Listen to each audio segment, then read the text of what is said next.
Welcome back, ladies and gentlemen, to Gamer Genius TV with me, the one, the only, Ildris. I know you keep coming back for my beautiful looks, but you stay for the StarCraft 2 commentary. It's wonderful, folks. I just got off the ladder about an hour ago. I played about an hour's worth of games. I recorded them live. Or not recorded, but I streamed them live over at twitch.tv. And if you did not check those out, definitely go to the link that's going to be in the description below. Click on that, hit that follow button, go follow me over on Twitter, because every time that I go live or I put out new content on the channel, I will now be updating it on Twitter. And if you're following me on Twitch and you happen to be on their website, it will automatically let you know that I will be streaming. Fucking sweet. And I just uploaded a new video from that ladder session, and if you have not seen that yet, definitely go check it out. It was very exciting, very unexpected. But for right now it's time to get into a different game. Now is time for a little bit of 2v2 coaching action. That's right. I don't do a whole lot of 2v2, I know, but this one was pretty cool. This is a build actually that I learned not too long ago with a buddy of mine. I should probably start the game. And we have been playing a good bit now. We've busted into silver just recently. But without further ado, we have myself up in the top right hand corner of, I think this is Reclamation. I'm not entirely familiar with the 2v2 maps. But over on the left side we have the one, the only, GGTV's own Ripper, playing the red Terran. So this is a Zerg and Terran build that works pretty well against anything with another Zerg in it. It does work okay against double Protoss as well. Not so good against double Terran. But in the bottom right hand corner we have the blue Protoss Cowboy, and over in the bottom left we have the blue Zerg Gorax. Interesting side note, if you did not know, Gorax is a star system in the Andromeda galaxy. Okay, it's not actually.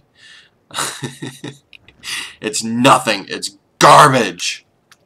But hopefully you've been following along the production tab, because I've been too busy making retarded jokes and not following the action that I promised. Basically, the idea though is a 11 pool Speedling, mass Speedling, really, and your Terran partner will go for early Hellions.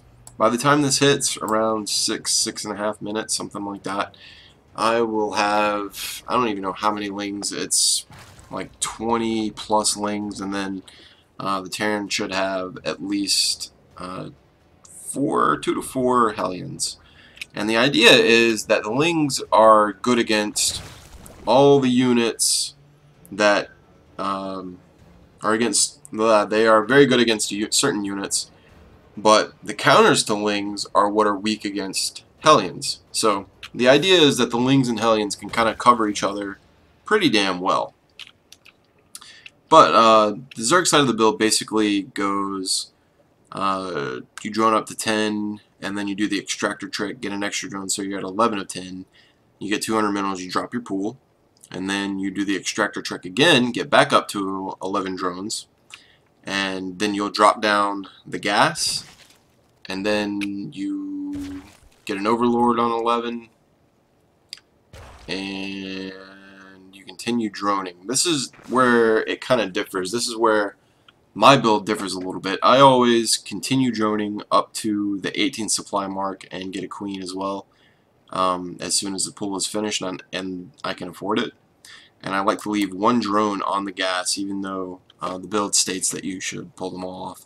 The reason I do this, though, is to get a baneling nest as soon as I hit 50 gas, and then usually by the time I attack, I have enough gas for 3 or 4 banelings to attack with. So as you can see, what I'm doing is sending my overlords. My first one goes out to the opponent's base to just kind of see, just to find out which race is on which side, because I want to attack the Zerg first, because I'm guaranteed that the Zerg's not going to wall off, so it's going to be easiest to get into. And And after that 18 supply mark with my drone, so I have between 14 and 16, I just continue to get Zerglings, and then overlords when necessary. And at 50 gas, you'll want to drop your baneling nest. I was a little bit late. That's okay.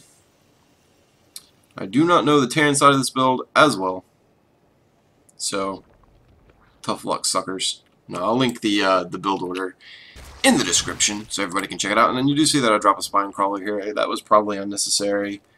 But the attack begins as soon as speed finishes. And just go after the Zerg player, go after his mineral line. Took down the queen. Now all these lings, especially since they have speed, they get very quick surrounds. And they just chew. Chew, chew, chew. These drones to pieces. All the way to pieces. Nom. Nom nom. Very good.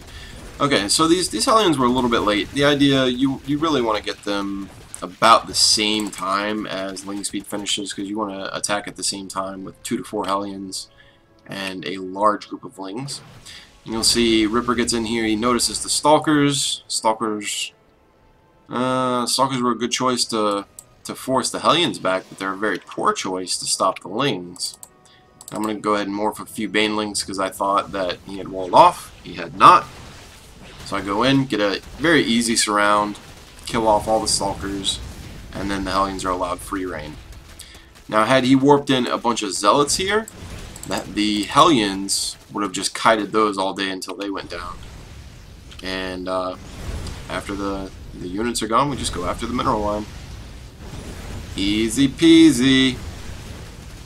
And rage quit 1, rage quit 2, and that's the game, folks. That's all there is to it. It's very simple. Basically, you've got drone up to 10, then get extractor trick, get another drone, go ahead and start your spawning pool at 200, then drone back up to 11 with an extractor trick, then start an overlord, grab your extractor after that, and I continue to drone up to 18 supply with a queen. So I like to have 16 drones. I like to leave 1 on gas to start a baneling nest at 50 gas, and from there just lings. Then while you're doing the attack, you'll notice that you actually have an abundance of minerals, so you can actually go ahead and take a natural expansion. Good stuff there.